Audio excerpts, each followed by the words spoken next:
I think a lot of Bama fans would say he has been a pleasant surprise, Coker, given the concern coming out of camp. Jamerson will try it from inside the end zone. And the kickoff returners have had a tough go tonight. Excellent coverage for both sides. Taking a look at today's AT&T strong performance. It's the quarterbacks. We talk Stave. Numbers aren't necessarily huge for 14 to 16, but both quarterbacks have avoided making mistakes. A lot of it is more of a high percentage throws for both these guys. Both the Paul Chryst from Wisconsin, Lane Kiffin from Alabama done a good job of putting him in a position where it's been safe. We'll see if that continues in the second half. At some point, you're going to have to take a few more risks. Remember, Wisconsin, better success dinking and dunking on 1st and 10 instead of running into that wall. Stave in his 29th start has been sharp throwing the ball. They'll give it to Clement, who had some carries early in the game, and most of them resulted in just like that. Not much against that physical front. That's not open for business tonight up to this point. The boys up front from Alabama, they are locked in on 6. The bad news is, Kirk, they keep rolling fresh bodies in. This is as deep a defensive front as there is in the country, so those linemen keep facing these fresh 300-pound bodies rolling at them. These big linebackers like Ragland.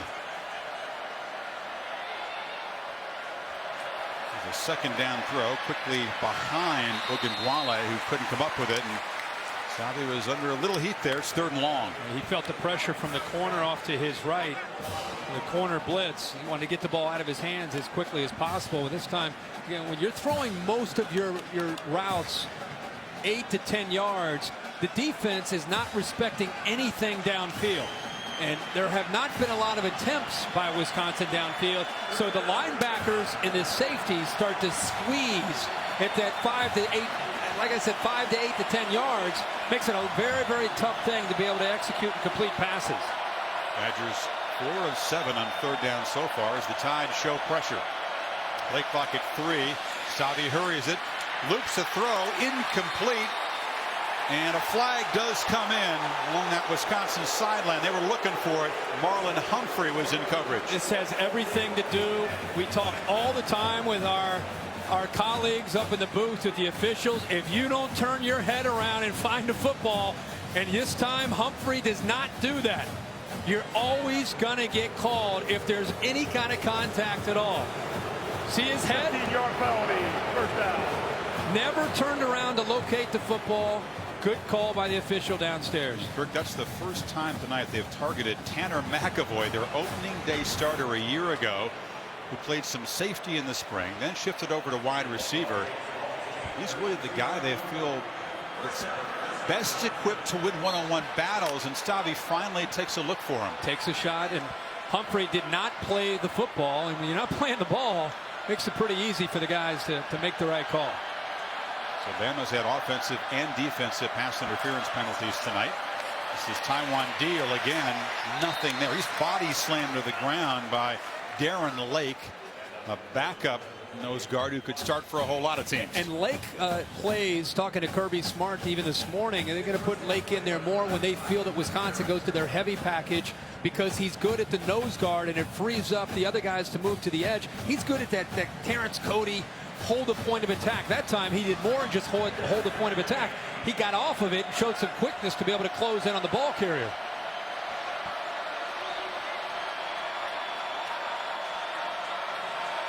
Stave on 2nd and 8. Feels the pressure again and goes down. The Tide converging there. Jaron Reed and Jonathan Allen, 2 defensive ends. But if you look at this initially, it looks like the pressure's coming from here. But in fact, he drops and the pressure comes from here. And it caught Stave. Also, it catches the offensive line by surprise. So a little bit of a zone pressure there. And when Alabama knows you're going to throw, they're going to change things up and challenge the communication between that offensive line. 3rd and 16. Screen. Ogunbowale hit for a loss as Reuben Foster was all over him. And the Badger offense goes backwards after the penalty. Reuben Foster is out there because of his athletic ability and the way he can play in space. It's an area that Alabama is really focused on getting better with the linebackers, being able to make reads like this and then get right through the blocks and be able to close in on the receiver. Great job of recognition and then the speed to accelerate in the open field by the Bama linebacker Foster. Serious explosiveness by the junior from Auburn to get the ball carry. A very low punt may have been deflected, bouncing around, and the Badgers avoid a disaster and down it at the 43. Let's see if that did get deflected. Came flying in there on Meyer. Buckeyes and the Hokies, the bedlam of Lane Stadium over on ESPN, 8 o'clock on Labor Day night. We invite you to join us there. I think he felt the pressure and he stopped following through. I don't know if anybody actually touched the football. Watch his right leg as it comes through. He's feeling it. He just kind of stops it. Should have kept that leg up and fallen down. It was just a skull 2-iron there. It wasn't touched at all. They got a pretty good roll out of it, though. Bama finally has good field position, and Coker immediately looks downfield, loops the ball, and incomplete. So they've taken a couple of deep shots, but they haven't been able to convert. Ardarius Stewart was out there, and again, Shelton in coverage. Interesting call by Lane Kiffin. First play, they go right after Dakota Dixon, who is in there for the leader, Caputo. He's out there in coverage by himself. Alabama feels the favorite throw that Coker has, like a lot of big, strong-arm quarterbacks, is throw it as high and as deep as you can and let the receiver run underneath it. That time, he may have let go of that one a little bit late, and he underthrew it, but he was open. Henry. A burst up the middle. Derrick Henry. His second touchdown tonight.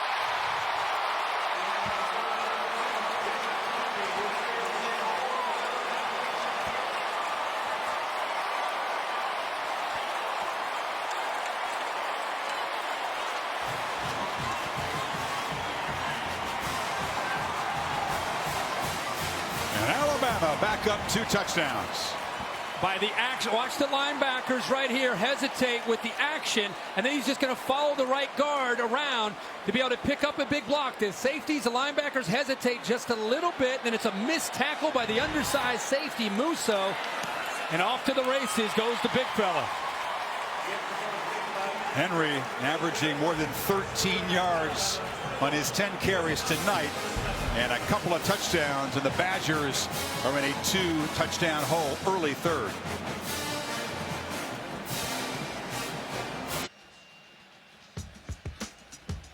Aerial coverage brought to you by Goodyear. Everything Goodyear has learned making tires that go the distance inspires what they roll into yours. Goodyear, more driven. Official aerial provider of Saturday Night Football. One run can change things quickly. And Derrick Henry, when he gets those 242 pounds rolling downhill, and a safety, I think Musso, Kirk, you pointed out, about 55 pounds lighter. That's a mismatch. Yeah. And Henry won that one. Howard with a huge block there. It was just really well executed. But if you don't slow him down as he's coming downhill, he's got some speed. He's going to pull away from people. Jamerson this time will take a knee. Cassidy Hubbarth with an update from the studio.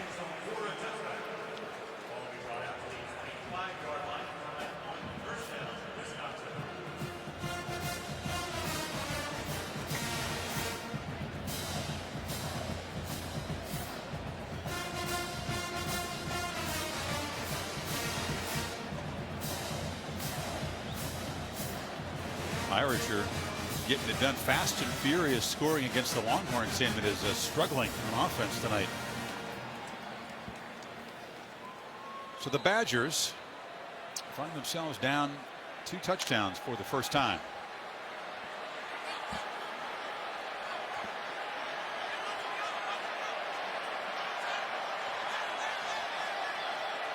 Corey Clement has yet to break free. They fake it to him and they'll throw it short, and the catch is made by Derek Watt, who's been held in check very well tonight. Eddie Jackson on the tackle. Again, I'm just a big fan of that 1st and 10 play action pass. dumping it out to Watt. I think it breaks that tendency to run the football. You're not having a lot of success on 1st and 10, and it's just so important, especially on this drive, to give them a chance. Gets them to 2nd and 6.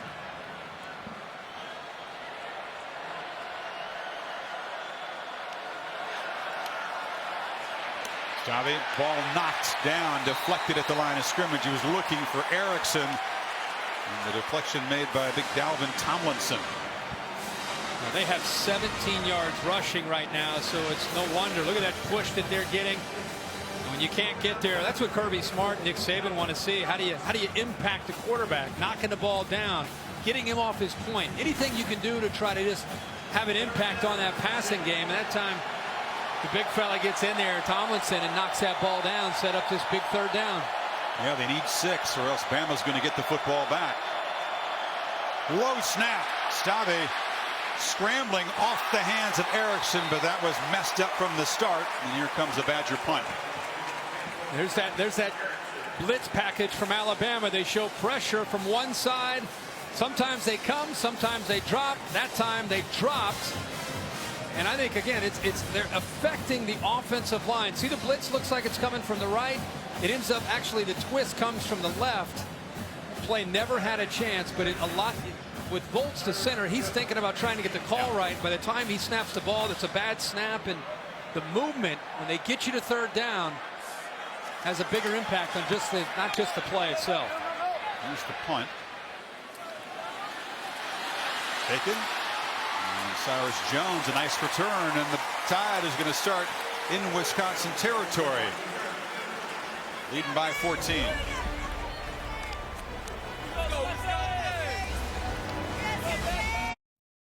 Welcome back to the Dr. Pepper Championship Drive Game of the Week. Saturday Night Football presented by Wells Fargo. Brought to you by Ford. We go further so you can. Chick-fil-A. We didn't invent the chicken, just the chicken sandwich. And Pacific Life. For life insurance, annuities, and investments, choose Pacific Life. The power to help you succeed. Tide take over in plus territory, and that Badger defense, Kirk, which did a pretty good job all night until that Henry 56-yard touchdown run, now really has to make a stand. Try to keep this thing within reach.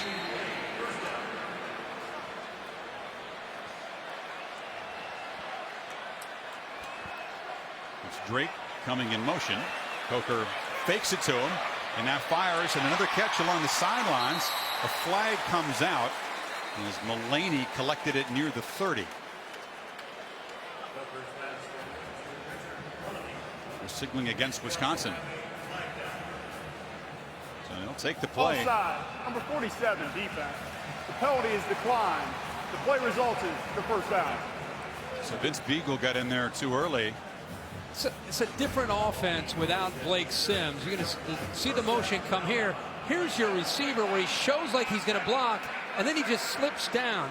It's another way that Lane Kiffin wants to try to exploit this defense. Show and block, gets behind the coverage, and a nice little bubble there. He's, again, mixing in the power running game with this passing attack. Coker again, looking downfield. Not a runner, but has plenty of room and takes off and dives for a 1st down at the 21. First time he's run the football tonight. He shows some athletic ability. Watch the running back, Derrick Henry. Boom! Right there. He takes on that blitzing linebacker, and that's what gave him enough time. And then Henry doesn't give up on the play from T.J. Edwards. The running back's bigger than the linebacker in that case. Pads popping there. Now Henry hammers forward again for a nice 1st down. You know what's great about that is Derrick Henry is going to get most of his attention from the media and from us about running the football. You know, you score touchdowns and you pull away from people. That's what people talk about. This is another, there's that block by Howard, frees him up, and there's the speed for the big guy. But he also willing to get involved in pass protection, really just becoming a complete back, which is what they need. Numerous flags before the snap. False start, number 94, offense. 5-yard penalty, 2nd down. Put a ball to tight end. Now, if you can't block the blitz, you're not going to be trusted to be an every down back. No, but Henry's complete. A lot of times, guys, in today's day and age, they're so successful as runners that they don't always pay attention to that aspect of the game. Pass pro are willing to be unselfish, and Henry is that kind of guy. He wants to be involved in everything. I don't think he minds contact, however it happens. No, it's not so much contact. It's the mindset of knowing who's blitzing. That time, Alabama moved the left tackle, Cam Robinson. So back-to-back false starts, pushing the Tide back after they'd gotten down to the 21. Henry with 131 yards, again on 11 carries, 2 long touchdowns, 1 on a 4th down play. 2nd and 17, and they flip it short out of the hands of Ardarius Stewart. Incomplete.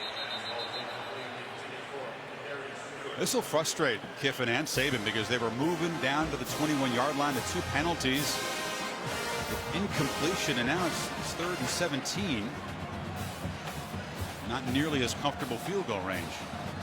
No, and really the execution, you get spoiled with an Amari Cooper on those kind of plays. How many times last year did you see Amari Cooper catch that kind of ball, and the ball was just always put right there?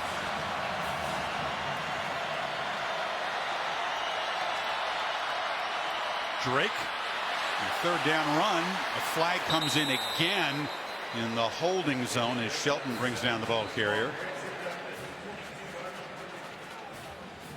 Tide are killing themselves here. And it's a holding call, a 3rd penalty in the last few plays. Holding, number 71, offense. 10-yard penalty. It's 3rd down. Ross Pierce-Baker, one of the new starters on that offensive line, a freshman from Iowa. Actually, Pierce-Baker and Taylor, Jackson, 3 guys up front, holding their own. It's been a pretty physical battle. When these 2 teams play anybody, it's usually a pretty physical battle in the trenches, especially when they go head-to-head against each other. Oh, 3 penalties now. They're down to 21. Now they're back to the 38. And they need 27 yards on this 3rd down. Henry and Drake both in the game. And now they motion Drake. Coker flips it short to Henry. He has some blocking. And he'll be knocked down way short of the marker. Almost like who wants to hit him? When he's running full speed, it's like who dares to step in front of him? It's like the big guy. I always say those big backs are like the big guy in 8th grade out on recess, just running free, and somebody's got to jump on his back. They did get back into field goal range there. They did. Adam Griffith, subject of a terrific story on College Game Day by Jim Wojciechowski this morning. We urge you to seek it out on Twitter. He is a true survivor. Born in Poland, lived in an orphanage, and then adopted by Michelle and Tom Griffith in Alabama. From 44. Now Adam hooked that one. He was very reliable for most of last season, so disappointment there, but perspective, no doubt, given what Griffith has been through. So the Tide still up by 14 midway 3rd.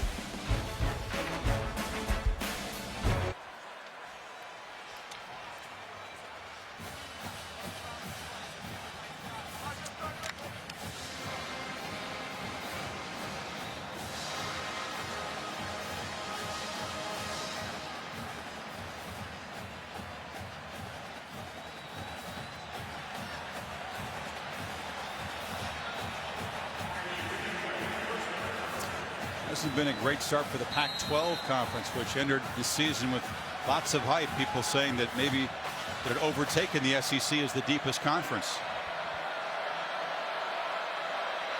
Badgers from the 26. Fake it, and Savi's pass again batted down as those big Tide defensive linemen. It's Tomlinson in the mix again. They've got it a couple of passes. Get some hand-eye coordination going on down there. Second time he has timed that up perfectly. 6'3", 295 pounds. Part of that rotation up front of keeping those bodies fresh. Savi's a 6'5" quarterback. He's not a short guy. So, a lot of traffic in the middle. A lot of traffic.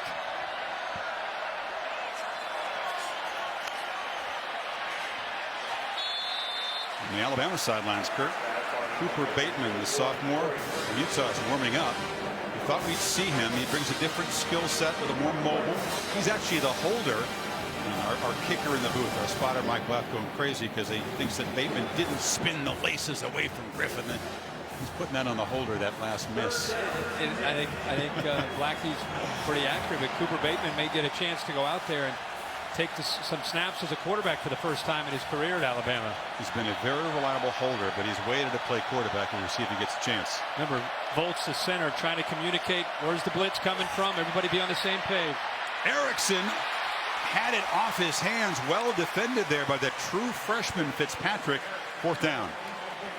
Minkah Fitzpatrick, New Jersey's top prep player, one of the top DB recruits in the country. He's just gotten the attention of all the vets in camp. He's going to be a star. Well, he's the next great one. I mean, they have had some great corners and safeties over the years. And watching him play, even in camp, I went to one of their scrimmages, and he was probably the guy that stood out the most to me. He had some funky punts and some missed kicks tonight. Meyer gets a pretty good punt, and there's excellent coverage as Cyrus Jones is spun down at the 33.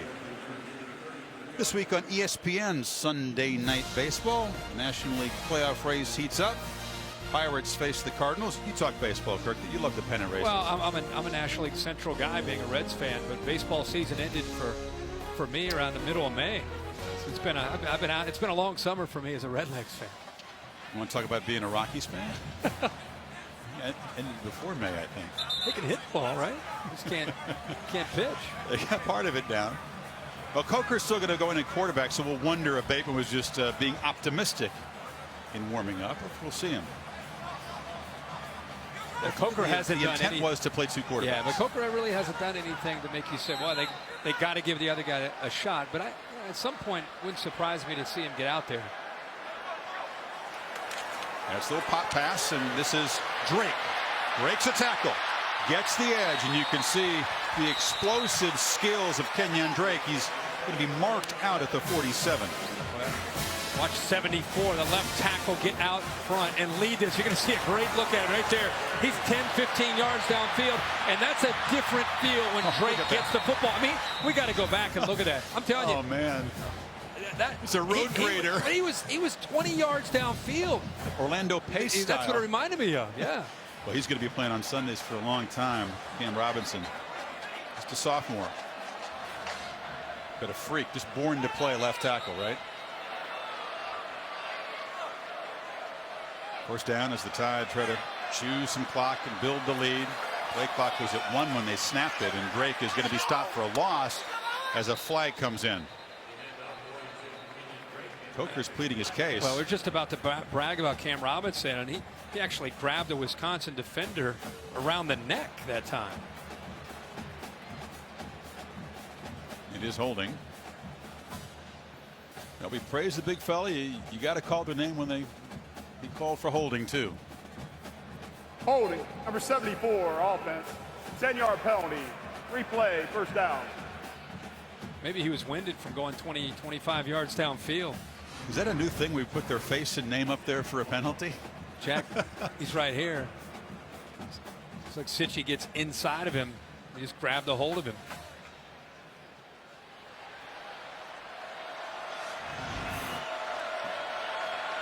First and 20. It's Drake in the pistol. Coker over the middle.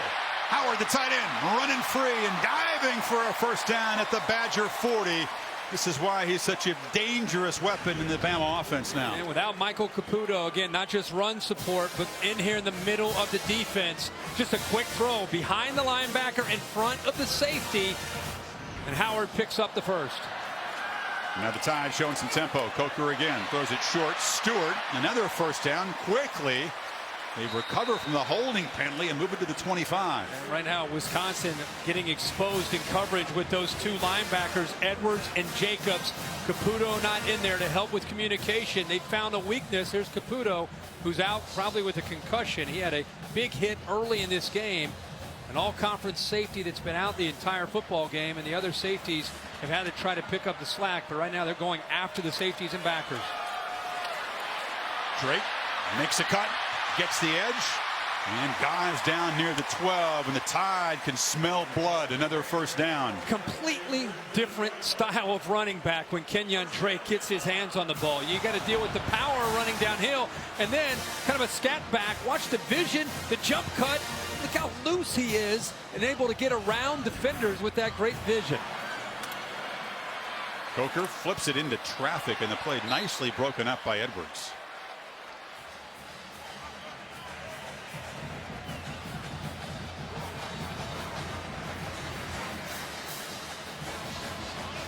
Alabama offense, as you pointed out, Kirk, was so much to replace from last year, but you can see that besides Henry, which we expected, a big game, and Drake, the playmakers are still there. It's up to Kiffin to find mismatches and use them. Henry breaks a tackle, powers down inside the 5. It'll be first and goal. They are moving bodies all over the place, and it really affects the eyes of the defense. And then you've got to deal with, by the time you figure it out, it's Derrick Henry running downhill right at you as a linebacker. And they're running quickly. In the pistol on first and goal. Henry again looking for the hat trick, and he gets it. Bama up by 3 scores.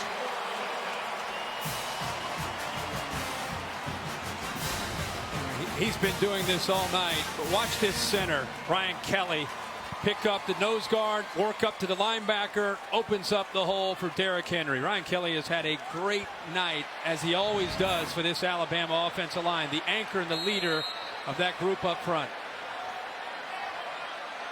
Kelly told me, I got to be perfect. That's how he takes his job, and maybe not perfect, but close to it tonight, as that Tide O-line opening some creases, and number 2 muscling in for his 3rd touchdown this evening.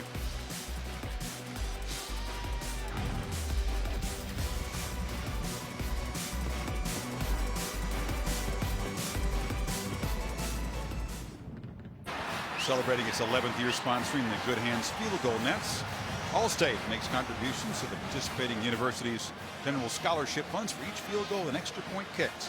To date, Allstate has contributed millions in scholarships. No field goals tonight, 2 missed, but a bunch of touchdowns for the Crimson Tide, 3 of them by Derrick Henry, the junior out of Florida, the guy who rushed for only 46-21 his senior year in high school. That's it. In the end zone, Jamerson's had no success as a returner. Finally, he's going to get loose. This is the best kickoff return for either team tonight, out across the 30. Let's take a look at this week's AP rankings, brought to you by Goodyear. Of course, the preseason top 10. Ohio State, a unanimous number 1. That had been unheard of, and we'll see them in 2 nights in Blacksburg. Alabama came in preseason number 3, even with all the question marks on this offense. TCU escaping at Minnesota. Baylor got a battle for a while before pulling away against SMU. Kirk, your reaction on what we've seen from the top 10 in a minute here, as the Badgers now face serious urgency. 5:08 in the 3rd quarter, and Stavi's going to look downfield, loops the ball for Watt, but he was well covered, too well covered, as a flag comes in. It was Sean Dean Hamilton, the linebacker, in coverage, and Bama's claiming it was a push-off. Offensive interference. Saban out on the field, plead his case. Pass interference. Defense number 20, 15-yard penalty. Nick didn't win that argument.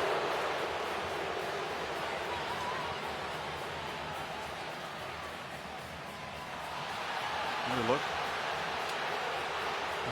He's upset. He feels that Watt was actually pushing back. That's what he's fired up about. This is the Big 12 crew, and some fans of the Big 12 believe that their officiating crews are kind of pass happy for pass interference calls. The numbers don't really bear that out. I think it's a Taiwan deal. In fact, you've looked at all the conferences. There's not a huge difference in terms of how they call pass interference, how tight it is. as far as running the football, this is pretty much what it's been like for Wisconsin, with the movement up front, just nowhere to go. This quarter alone, -3 yards coming into this drive. And for the game, Chris, 17 yards rushing.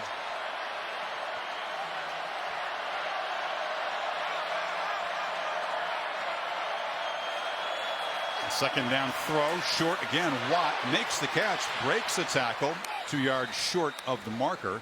It'll be 3rd and 2.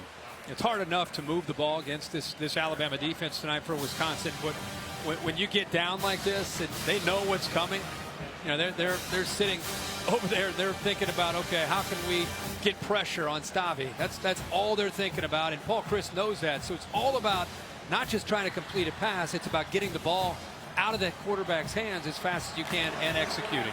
The Badgers got the ball, Kirk, to begin the quarter, down only 7. It had 5 yards total offense in the 3rd quarter. Need 2 here. Ogunbowale is the back. They fake it to him. Some confusion. Nearly a collision. Now he collects the short pass. And Ogunbowale inside the 40. Nearly knocked his quarterback. Well, the quarterback, I think, wanted to maybe get around the edge. Bumps into him. A little miscommunication. He wanted to get outside of it, but he's still able to regain his balance and get the ball out into the flat. He also had Erickson downfield. It's about the only consistent success they've had is the backs up against the linebackers in man coverage. And even then, they really haven't gotten free for big gains. No, I mean, you're talking about a 4 or 5 yard gain. It's play action on first. Then again, they flip it short. It's Watt, and another very short gain. They just close it down quickly. That's Marlon Humphrey, a corner on the fullback. Without a true vertical threat, without somebody that can get downfield, and they hope as the year progresses that maybe Tanner McElroy can become that guy. But we've not seen much of an opportunity at all tonight against this Alabama secondary, and because of that, it just makes it so much easier for Bama's defense to focus on those underneath routes. So you might catch it, but you're going to gain 2, 3, 4 yards. I'm surprised that McElroy hasn't had an impact. He's been nursing a hamstring. Maybe that's one of the reasons. But we thought we'd see him used as a weapon tonight. Stavy fires across the middle. Catch made. It's a first down inside the 25-yard line as they get it to Traylor, the tight end. It's his 3rd catch. Time the linebackers cleared out with all those underneath throws. Reggie Ragland and the Alabama linebackers took all those routes, and it opened it up, and he had enough time that time to get the ball thrown behind them to the tight end Traylor. So a drive that for the Badgers almost has to result in 7 points. And move the chains. Stavy straight back again. A very short flip to Ogunbowale. They've done that out so often, as you pointed out, on first down, get 4 or 5 yards with a short pass. Yeah. Bama's going to become a different defense. You see the changes that they make right now. You get inside that red zone, and you're going to start to see more and more defensive backs in the game. Talk about a defense that was embarrassed by Ohio State. The Buckeyes ran for 281 in the Sugar Bowl. Wisconsin tonight has 17 rushing yards. Stavy. Some miscommunication as Fumagalli, the tight end, hadn't turned around, and Eddie Jackson was in tight coverage. So it's 3rd down. Yeah, they brought both the 2 inside linebackers. The first time we've seen the big guy, Ashawn Robinson, get pressure. 86. 2 linebackers coming up the middle. Right through there, and then you see Robinson right here, the big guy, 86, who probably gets his most recognition of any of the defensive linemen. Stavy's sitting right in there, and these receivers, again, he doesn't have a lot of time to hold on to that football. You better get your head turned around as quickly as you can. Tied up 2 sacks, but they're beginning to get consistent pressure now on Stavy. Showing a blitz look on 3rd and 6. Here they come again. Gets it away. One-on-one coverage on the outside, and again can't get it to McElroy because Cyrus Jones was all over him. Well, he wanted to actually throw that as a back shoulder fade, where the receiver knows when the ball is coming. Watch the eyes of McElroy, the receiver. He's waiting for the ball to be thrown, but instead of being thrown closer to the sideline, he throws it into the middle of the field, and it made it easy for Cyrus Jones to just knock the ball away. So a field goal attempt. Rafael Gaglianone 0 for 1 tonight. Hit the upright just before halftime. It was from 34. This from 38. And a whistle before the snap.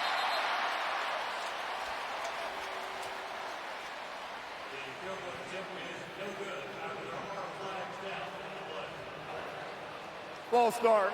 Number 76, offense. 5-yard penalty. 4th down. So now back them up 5 and make it a longer field goal attempt.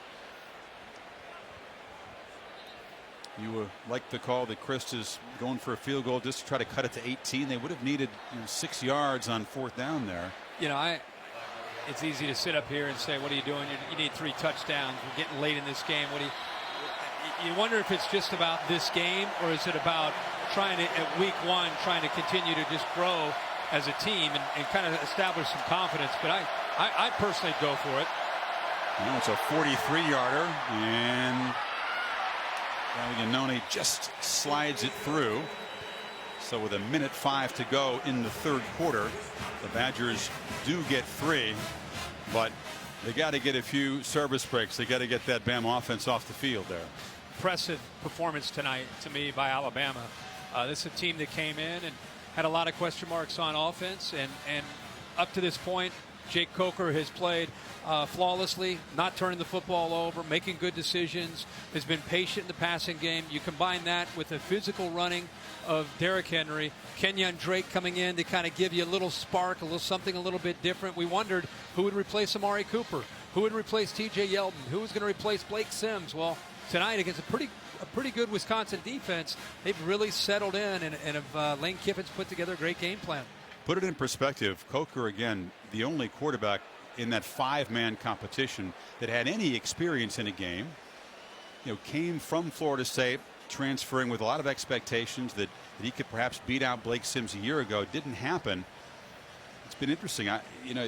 If this guy had played like this, frankly, in scrimmages and taken care of the ball and made sound decisions, he would have been named the starter probably in spring. Yeah. There wouldn't have been this quarterback debate, but with the lights on tonight, he's done some good things. He's taken a huge step in the right direction. And the thing with him is you would watch him in practice, even in Florida State, and you'd be blown away by how big an arm he had and how big he was.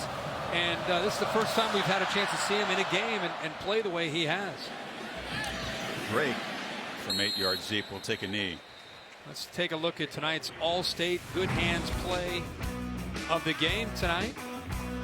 Got to give Ryan Kelly a lot of credit. I love to see him use those hands at the nose guard and then up to the linebacker. And then that last touchdown, same thing. Work the nose, climb to the second level, get that linebacker out of the way. And Derrick Henry's got to love having Ryan Kelly, the experience that he brings to the table, and knowing every single time. You said he's a perfectionist, and the guy that gets to have the rewards is not just Kelly, but of course Henry. Remember, he got hurt against Ole Miss, and they really struggled to run the ball when Kelly wasn't in there last year. Now we are going to see Cooper Bateman.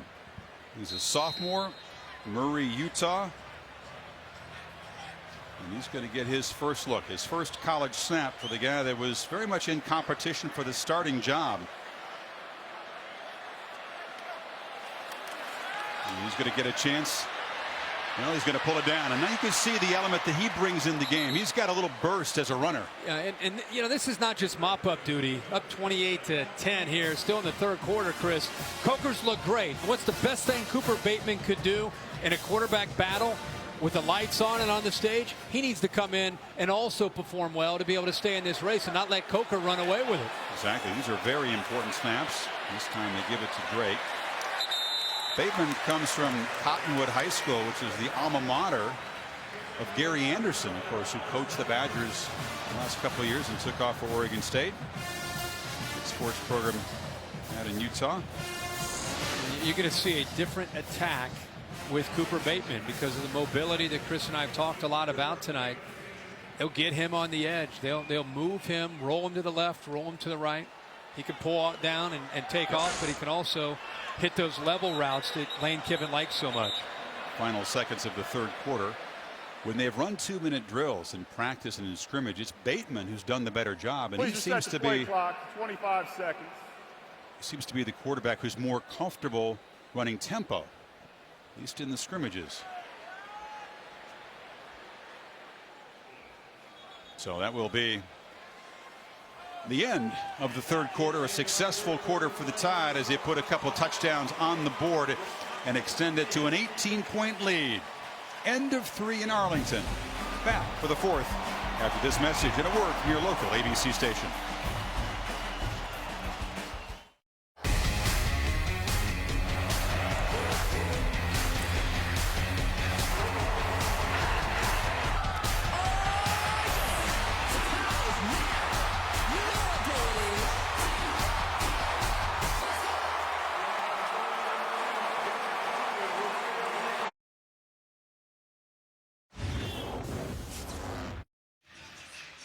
Saturday Night Football presented by Wells Fargo. Well, they gave equal time to the soundtrack here before the fourth quarter. Sweet Home Alabama played first, and then they're playing Jump Around, which is the Badgers' third quarter anthem at Camp Randall. Although I haven't seen quite the same enthusiasm from the folks in bright red that we see at a home game. Exactly. Badgers were unbeaten at home last year, but just 4-3 away from Camp Randall.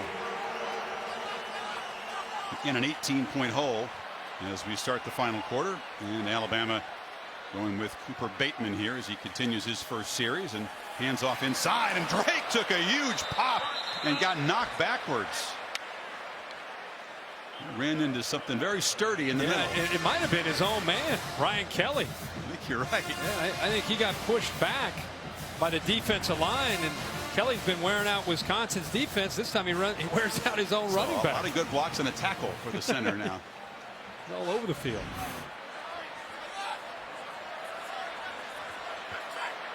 See if they give Bateman a chance to throw his first pass.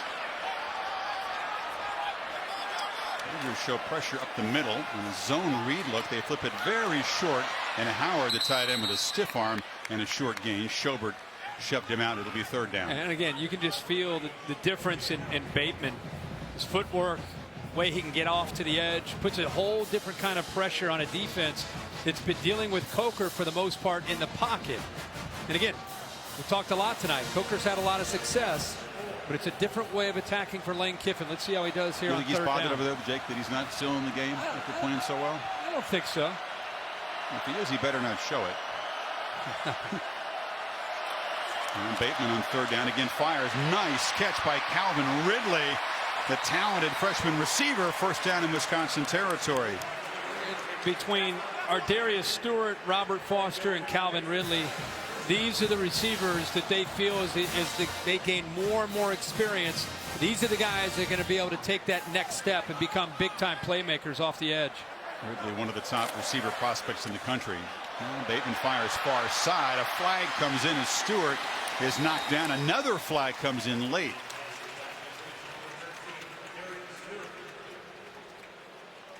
Moving the chains. This is going to be on the Badgers. They just pick it up. Yeah, I think they picked it up. Yeah, he got that ball out, and that's built into the package where if they feel like they've got a matchup and that spread look, Lane Kiffin instructs his quarterbacks, if you see a one-on-one matchup and you got a blocker for the other receiver, go out there and throw the football and just give him a chance. Amari Cooper made a living on that last year with Blake Sims. And then when the game at tailback is another true freshman, Damian Harris, a five-star recruit from Kentucky, and the Alabama team will take a timeout. There was some confusion in the huddle. So the first drive of Cooper Bateman's college career as Bama tries to add to an 18-point lead.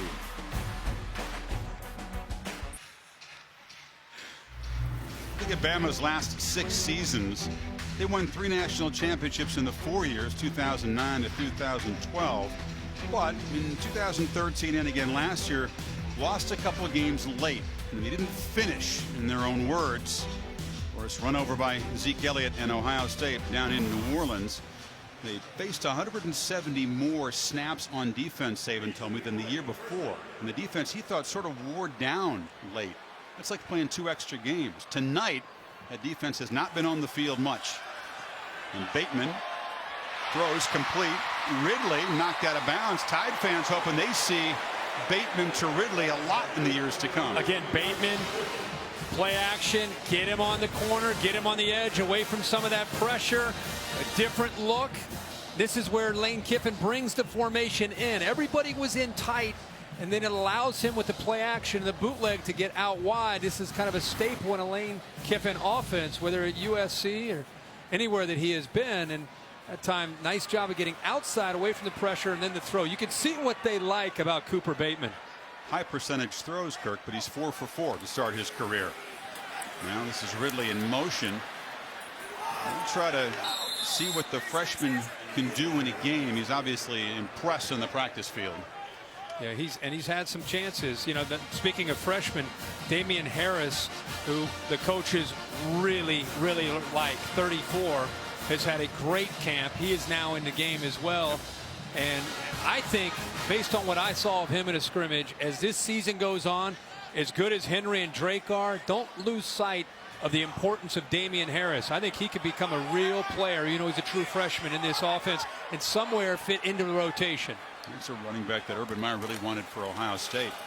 And they tackle him for a short gain. We're seeing a lot of the young guys for Alabama who are part of these highly touted recruiting classes now get some game action with the lead at 18. 3rd and 7. Drake replacing Harris.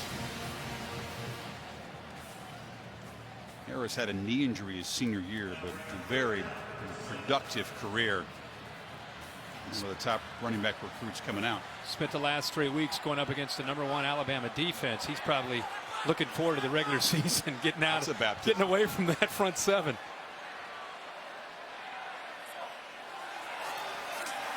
Bateman looking for Drake, and incomplete. Drake hadn't turned yet. It was a wheel route, Chris, and Joe Schobert that time ran with him and completely took Drake out of the play, and Cooper Bateman locked in on him. It was either going to be throw it there or take off and run. There was just not another option for Bateman. So good coverage by Schobert. He had nowhere to go with the football. So Bateman moves the team 53 yards in 10 plays and stays in as the holder now for Adam Griffith. Missed from 44 earlier, this from 39.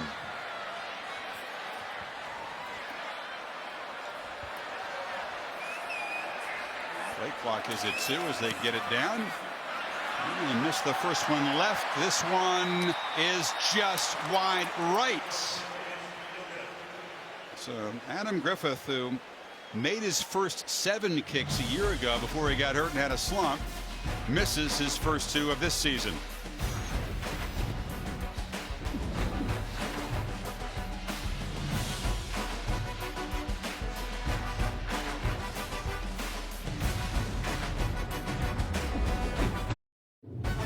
Saturday Night Football, presented by Wells Fargo. On your phone, online, on the go. Wells Fargo makes it easy to get banking done. Buick, proud partner of the NCAA. And Pacific Life. For life insurance, annuities, and investments, choose Pacific Life, the power to help you succeed. Our Dr. Pepper Championship Drive game of the week. The lead is still 28-10 for Bama. We got folks in a lot of houndstooth on one side. We saw the red and white striped overalls over on the Wisconsin side. Only the second meeting between these two schools. The first 87 years ago in Madison. That was a Badgers 15-0 shutout. Stave wanted to look downfield, now flips it over the middle. A low throw, and it bounced before it got to the receiver there. Dalvin Tomlinson, who's batted down a couple of passes, was in there pressuring. One of the things we always look at with big-time college football is people love to argue the SEC, the Pac-12, the Big Ten, and really all you have to go by is the postseason and the non-conference schedules that these teams play. And we'll have to see how everything tallies up at the end of the night. But this is a Big Ten SEC matchup, and we saw some of that in the postseason last year where Wisconsin played well against Auburn and Ohio State played well against Alabama. But tonight, Alabama sending a pretty good message to a team that many people think will get to Indy. Stave hit and hammered. Pressure from the freshman quarter Minkah Fitzpatrick, and then the big fellas cleaned it up. They do a good job of bringing the pressure off from the right. I'm telling you, this guy is going to be a superstar, the next great corner. They've got him playing nickel now because of this. He's physical for a true freshman. 6'1", about 195 pounds, out of New Jersey. Went down to Tuscaloosa. They say he's a student of the game. He's not just physically gifted. He wants to learn everything that Mel Tucker, who's now coaching the secondary, has to offer. Mel Tucker, the Bears defensive coordinator the last couple of years, spent a long time in the NFL. 3rd and 21. And the Tide rush forward, but still getting Stavi's face, and he fires high. They are teeing off on the quarterback now. Reggie Ragland came in, and 252-pounder hammered the quarterback. There's a flag. It's back in the Personal foul. Chop block on number 61 and number 23 offense. The penalty is declined. It's 4th down. Yeah, you're Joel Stave. You're looking out. They're rushing 4. You got a chop block, right, Chris?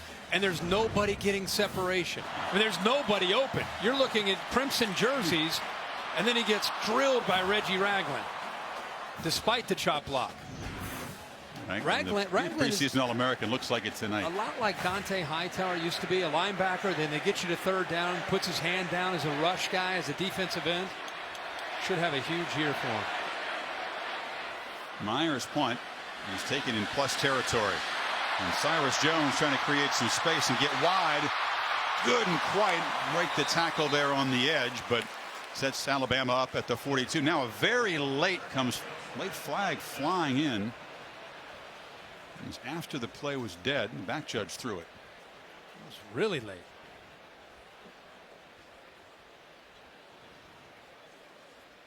Ragland told me he was really looking forward to this kind of game. After the play was over, unsportsmanlike conduct, number 14 to the kicking team. 15-yard penalty. 1st down, Alabama. Timeout. Because it's a physical test that Wisconsin provides. He prefers this to those spread offenses, and he's shown why tonight.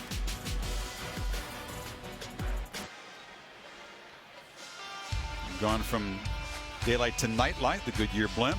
Everything that Goodyear has learned making tires that go the distance inspires what they roll into yours. Goodyear, more driven. The official aerial provider of Saturday Night Football. Begin to reflect on some big picture stuff, just what the opening Saturday and opening weekend so far of the season has meant. Alabama, after that penalty, the dead ball foul after the punt, has the ball at the 27-yard line, trying to build on the lead. Second possession for Cooper Bateman. Nice drive the first time, but field goal attempt just missed.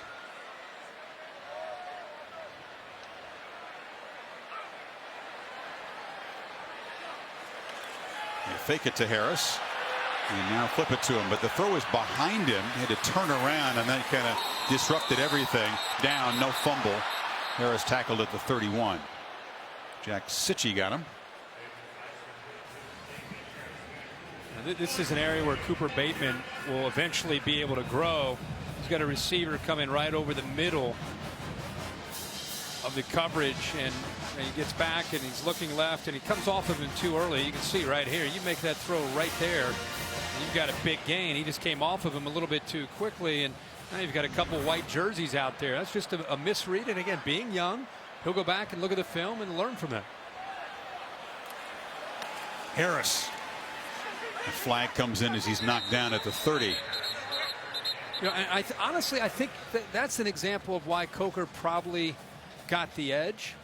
Bateman is making good plays so far, but little things like that where Coker, just from being around, having experience, probably throughout camp. 75 offense, 10-yard penalty. It's 2nd down. So when it's that small of a difference between Coker and Bateman, you need to get him out in a game to see how they're going to perform. And boy, Coker has really, really stepped up tonight and shown the coaches what he can do. Late local news coming up next, except on the West Coast. ESPN Sports Center will have highlights of the busy day. 3rd holding penalty on the Tide. That's something they will not be pleased about when they look at the tape. Bateman on second and very long. Takes off and scampers out at the 40. No turnovers tonight for either team, but it's gotten a little sloppy here after halftime.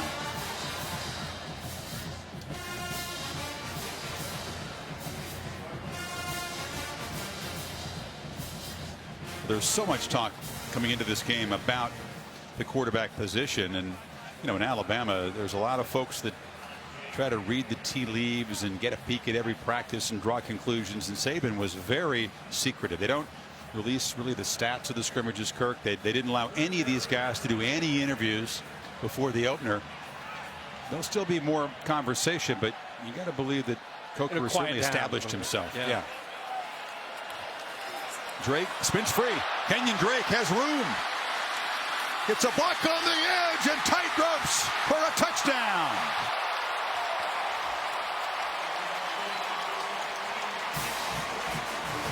Hey, we talk about Drake and how he's got a burst and he's dangerous in the open field, but you know how that play started? He was wrapped up. Here he shows an ability to get through. Look at that right there. He's down, but he doesn't give up on the play, runs through the arm tackle, and then this is what he's known for. You get in the open field, you try to slow him down. He stays in bounds, but the acceleration down that sideline, he is beautiful out in space. It came on a 3rd and 26. They get a 43-yard touchdown run. So after Derrick Henry scores 3 times, his backfield mate, the senior Kenyon Drake, joins the party, and the Tide are rolling now up 25.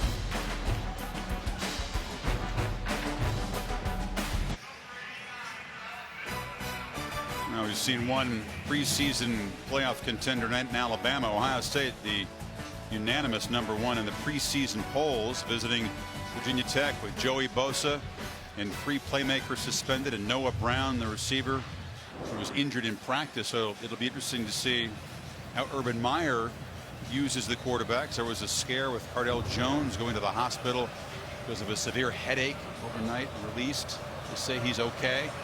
But there's some interesting issues going into that game Monday night. Hope you'll join us. Jamerson, too deep to bring out. Let's take a look at our Pacific Life game summary. It's been pretty one-sided, especially in the second half where Alabama has pulled away. It's been a big show tonight by the running back Derrick Henry. A career night, 13 carries, 147 yards. That's averaging 11 yards a carry and 3 touchdowns, a couple long ones. And how about the Bama defense? Look at that, allowed 8 rushing yards against the Wisconsin team with 3 sacks. They have pinned their ears back in the second half and made life miserable on this Wisconsin offense. Yeah, Badgers, Kirk, just 20 yards total offense after halftime. And Bama has outscored them 21-3 after the break.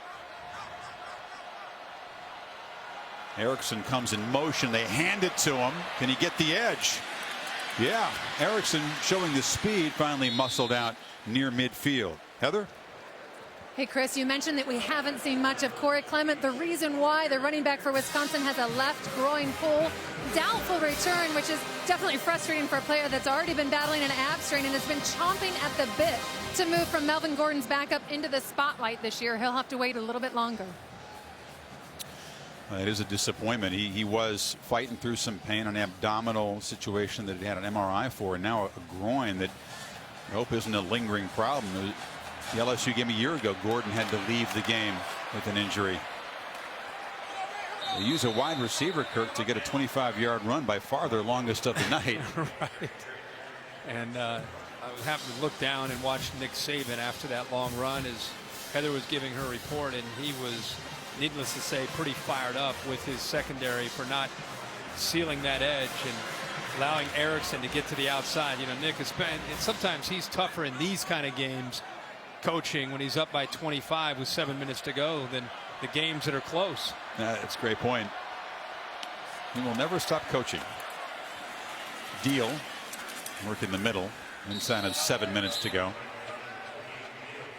And what is Paul Chryst, you think, trying to accomplish here? The lead obviously out of hand, but what is he trying to build as the Badgers go into a Big Ten schedule, which is frankly very soft?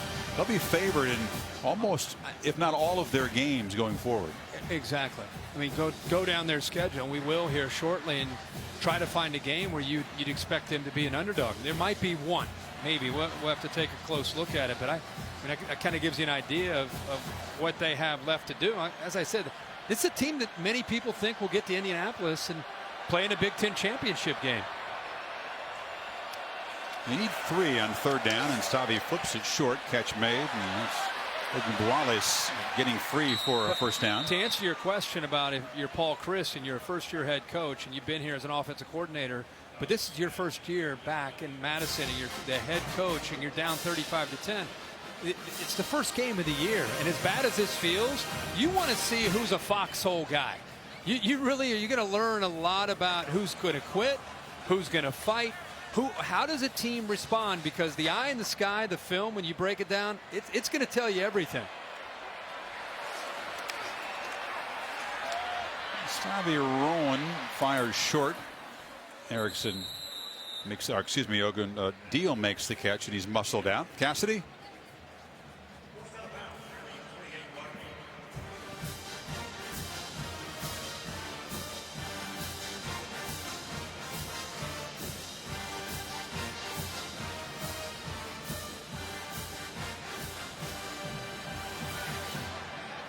Pac-12 could use some good news.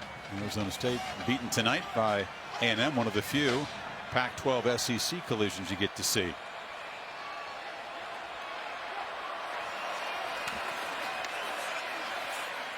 Stavi files far side, and the catch is made. It's Jazz Peavy, a sophomore, making his first catch of the night inside the 15. Well, there's the arm strength and what the coaches really like about Stavi. To think that Joel Stavi last year was just trying to kind of be able to complete a pass 5 or 10 yards downfield, and now look at that throw. I mean, you're at the right hash and you're throwing about a 15 to 18 yard outcut towards the boundary. Plenty of arm from Joel Stavi.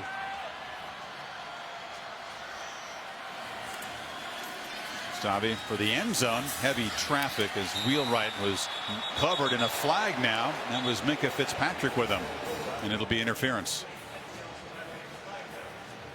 Again, it's about not getting his head turned around and having a chance to play the ball. If you don't play the ball, it's going to be pass interference. Pass interference, number 29, defense. The ball will be placed with the spot of foul. Automatic first down. Watch his head. And very talented young man, Fitzpatrick. Not only the shove, but he never even found the ball. Look at this. Look at this view right here. Pylon inside cam. the pylon right here. Boom. Uh-oh. It can take a beating. Is it alive? No, it's alive. It's okay. Those are the cameras they put in NASCAR cars. They can take a collision. So first and goal. Stavi across the middle, caught for a touchdown. See, that's what you figure out if you're Paul Chryst. You're not going to come back and win this game, but you like to see your team keep fighting, keep playing to the end of the game. And he just saw that in that drive right there. Rob Wheelwright, the junior out of Columbus. And they will not stop coaching on that Alabama sideline. That defense gave up the big run to the wide receiver. Pass interference penalty setting up Stavi's second touchdown pass.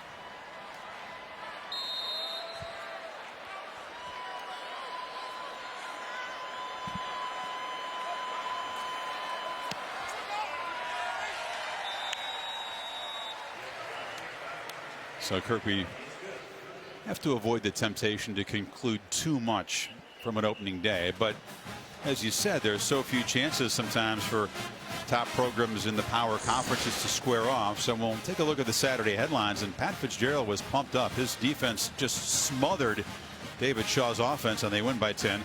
You loved what you saw from Josh Rosen at UCLA. My gosh, for a true freshman who was in for the spring, he played about as well as you could ever imagine a true freshman in his opening game. I mean, 28 of 35, and the throws that he made. Wait till you see the highlights.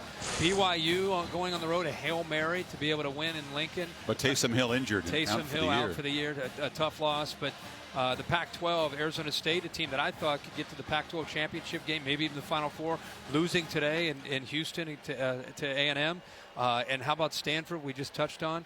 Those are two teams that a lot of people felt could be very competitive. Of just a bad day for the Pac-12 and the Big Ten also, not just Wisconsin, but Penn State losing to Temple. Some tough games for some of the high-profile conferences out there. Texas maybe not expected to win at Notre Dame, but the Longhorns didn't look real good. And Malik Zaire, who takes over a quarterback, as many incompletions as touchdowns tonight. He was 19 of 22.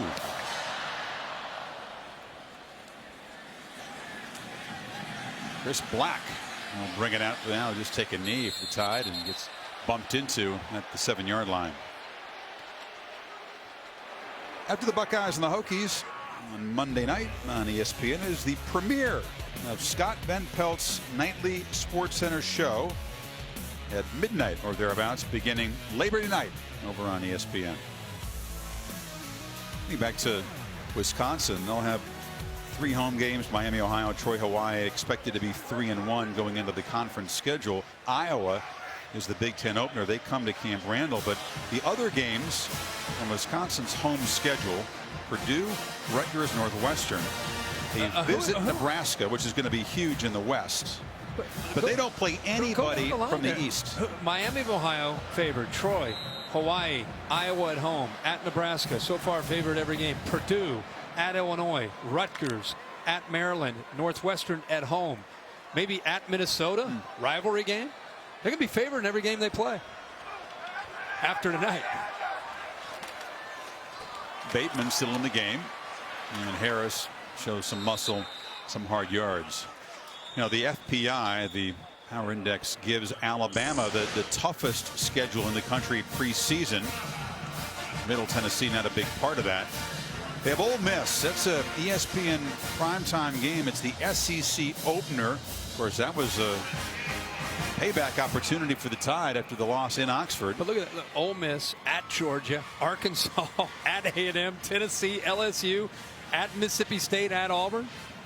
That's if you survive that. Save will point out that the fans certainly do that a few Tide opponents have byes the week before they play Alabama, and you get into that gauntlet and face these physical teams. The byes, where they fall, become an important component of the schedule. That's a good point. And not to mention the bonus round, if they get through all that, they get to go to Atlanta and play in an SEC championship game. Not so fast, my friend. It's been very difficult to repeat as champion in the SEC West in 20 years. If they never. No, I understand.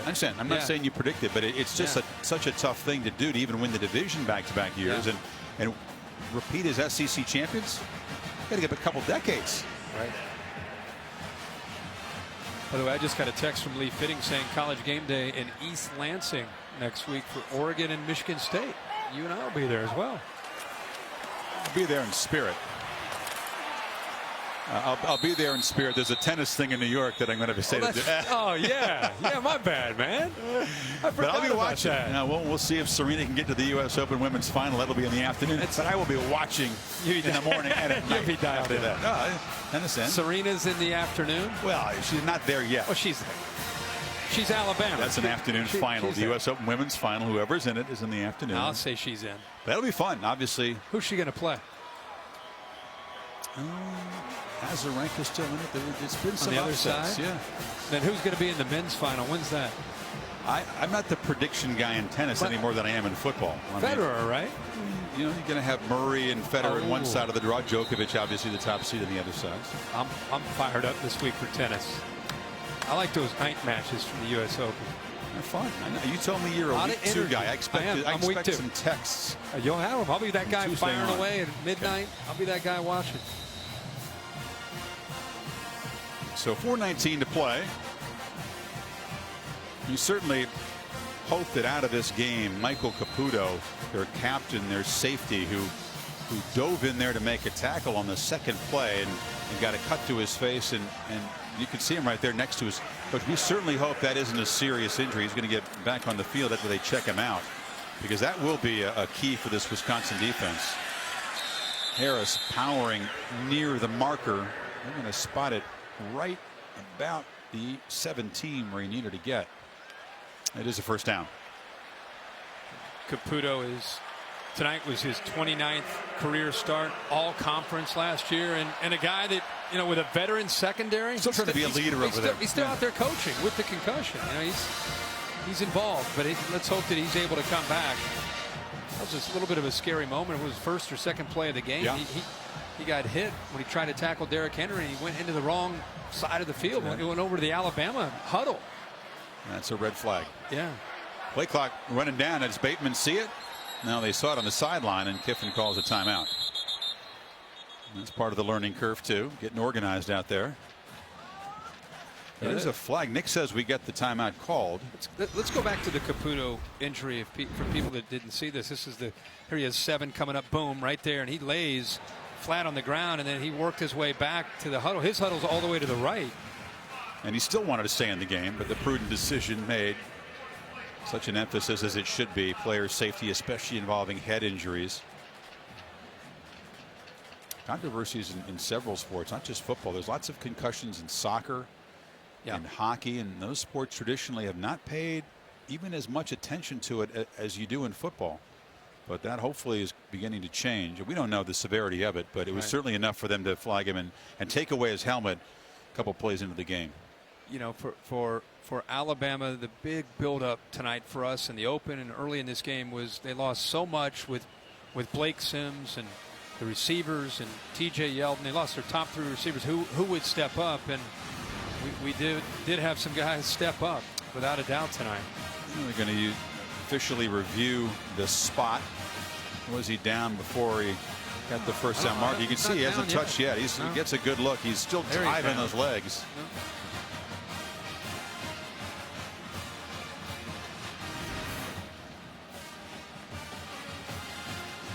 Jim Blackwood is the replay official. I was just talking about who would step up, and Lane Kiffin has got to be very, very happy with the night from his offense. Jake Coker, great night throwing the football around, making good decisions, avoiding turnovers. Derrick Henry, a couple big runs, ended up with 3 touchdowns. And I think the area where you're going to see the most growth if they're going to have a special year is going to have to be out at wide receiver with Robert Foster, the freshman Calvin Ridley, and also the sophomore Darius Stewart. The ruling on the field is confirmed. First down. The game clock will start on my signal. The spot was correct. An Alabama team that didn't have a lot of takeaways last year, not nearly enough, only 20 of them. Doesn't have one tonight, but they don't have a turnover either. Right. Surprising, really, in an opening game that we've so far had a turnover-free game.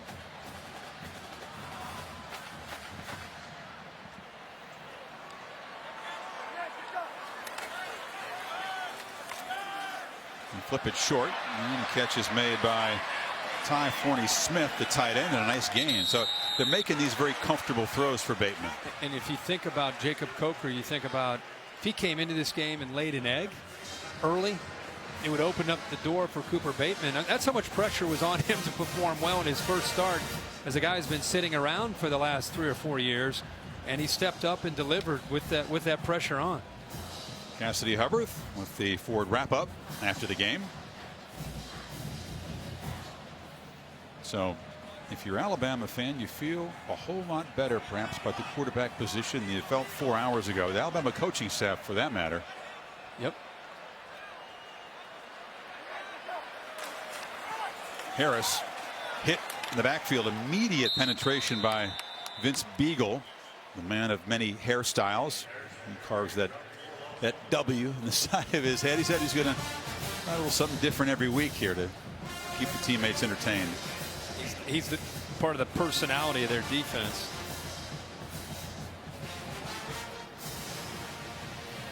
You know, Beagle is the personality. We talked about Schobert, who's an outstanding outside linebacker on the other side. He's kind of a little bit more low key, but my man can throw it down when it's a slam dunk contest. That was crazy. Harris again chased in the backfield. This the football team had a slam dunk contest, and an outside linebacker said, "Hey, I can handle this." Oh, I love the reaction from the team. Let's say they maybe didn't expect to see that from old Joe. Yeah, fair to say. How many outside linebackers can do that? High school. Not that many guys in college basketball can do that. No, that was pretty. 6'2". He's only 6'2", yeah. He's got to get 236 pounds in the air to do that, too.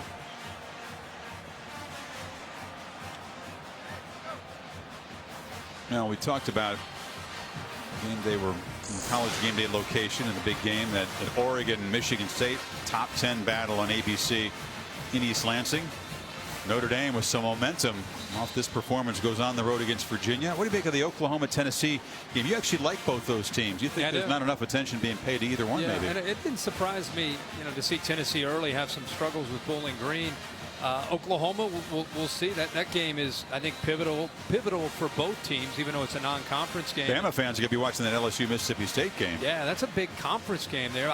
The Oregon-Michigan State game's great. Both teams up in the hovering around the top 5. We enjoyed that game a year ago, watching that one when Marcus Mariota led the Ducks back. Michigan State was playing well last year out at Eugene early. Harris again picks his way for a short gain. The Wisconsin defense still scrapping and fighting, and the starters are still out there. Well, you have to. Remember when we talked about it, you're evaluating constantly. Week 1. I mean, I don't care how good your week 1 is or how bad your week 1 is. It's week 1, and you've got to be able to get ready for week 2 and beyond. And you learn a lot about how your team handles adversity. That's really what makes a team become special, is when they get punched in the mouth and they come through it. You grow together as teammates and coaches when you go through some tough times, and you don't give up. We don't have preseason football in college football. Scott with the punt, and Erickson fighting hard to get to the corner. Mentioned at the top that AT&T Stadium will be the site of the Goodyear Cotton Bowl, which is one of the semifinal games. The other one is the Orange Bowl. We don't know the times yet. That'll depend on the matchups, but the focus here in Arlington and in Miami on New Year's Eve, and then Glendale, Arizona for the national championship game on January 11th. Not only do we not know the times, we don't know which one, right? We don't know which one's first. No, that's what I mean. Yeah, which one's first and second. Could be so used to the Orange Bowl over those years growing up, watching that one late at night.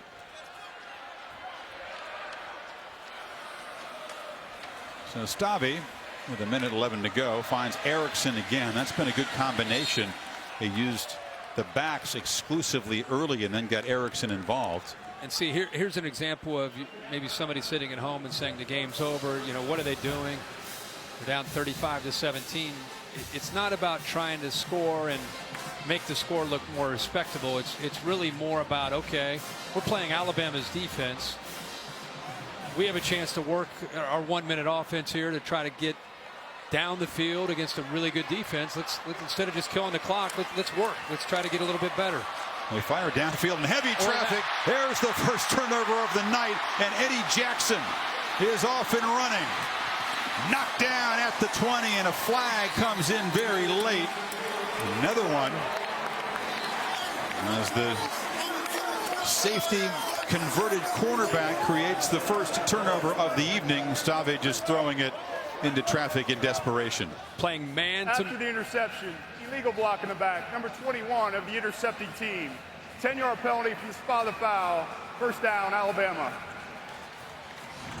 They're playing man-to-man, Chris, underneath, but both the safeties, Smith over here and Jackson, who ends up making the interception, off to the right. They're just going to sit back and kind of read the quarterback's eyes, playing a little bit of center field, and ball is overthrown. It sailed a bit and right into the hands of Eddie Jackson.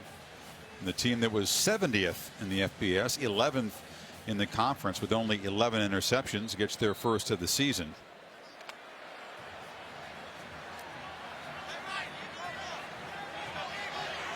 And now we're going to get a look at the third quarterback this evening. It's number 11, Alec Morris, a junior from Allen, Texas. So they give the Texas native a few snaps here in the final minute in his home state.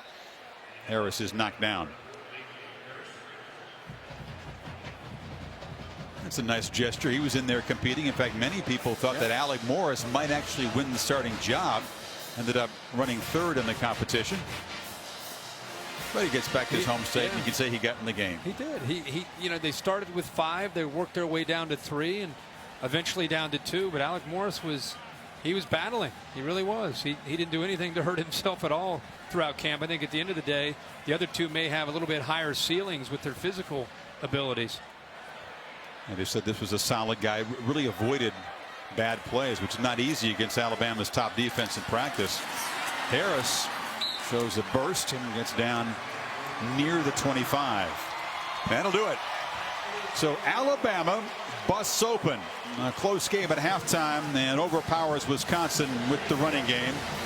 Corey Clement really limited, only had 16 yards rushing and left the game with an injury, which we hope isn't serious. That would be a big concern. And Alabama answers some questions at quarterback and gets a big game from Derrick Henry.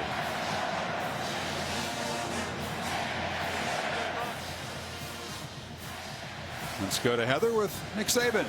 Chris, thanks so much. Coach, congratulations. What kind of tone does this win set for the season? Well, I think that in a game like this, you're always going to go back and say, where are we? Where do we need to improve? What are the things we did well? What are the things we need to do better? And there's certainly a lot of things that we could do better in the game. It was a great win for us. Wisconsin's got a good team.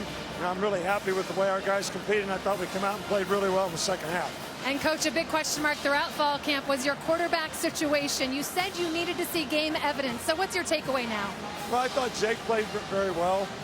Cooper probably didn't have the same opportunities as he had, but really pleased with the way Jake played. He made good choices and decisions out there, and, hopefully he'll only get better, and so will Cooper. And what are your thoughts on a two-quarterback approach moving forward? I don't have any right now. I'm just happy to win the game. And your defense certainly stepped up, especially in the second half. How did you basically render Wisconsin's running game useless? Well, our guys did a good job up front controlling the line of scrimmage. We made some halftime adjustments on the back coming out, kind of took that away and batted some balls down and put some pressure on the quarterback. So I was pleased with the way we played until we put the second team in. And I didn't think they competed very well, not at least to our standard. Coach, congrats on the win. Never satisfied. I love it. Thanks, Coach. There's Corey Clement, who was really limited. Wisconsin not going to succeed very often, Kirk, when they have 40 yards net rushing and 25 came from a receiver on one play. Next test for the Tide after a Middle Tennessee State game is going to be a home game against Ole Miss. And after last year, what a setting that'll be in Tuscaloosa with the Ole Miss and off to a really good start today. But, Nick Saban just kind of summed it up. He's got to be pleased. He'll go back and look at the film. There are going to be a lot of areas he's very, very pleased, especially with the way the offense was able to step up. But the defense shutting down a Wisconsin team, I think as the year goes on, you'll see this Wisconsin team put some things together. But that was a great, great start for Alabama in a neutral site football game. Play to your strength, your defensive front, your offensive line, physical and fast running backs, and a quarterback that didn't make mistakes. Alabama begins what they hope will be a playoff campaign with a nice statement. 35-17 is the final. 8 o'clock on ABC. Kirk and Reese Davis will be in East Lansing as Oregon battles Michigan State in prime time. Interesting Big Ten Pac-12 clash. Time now for the Ford wrap-up show. And back to Cassidy Hubbard.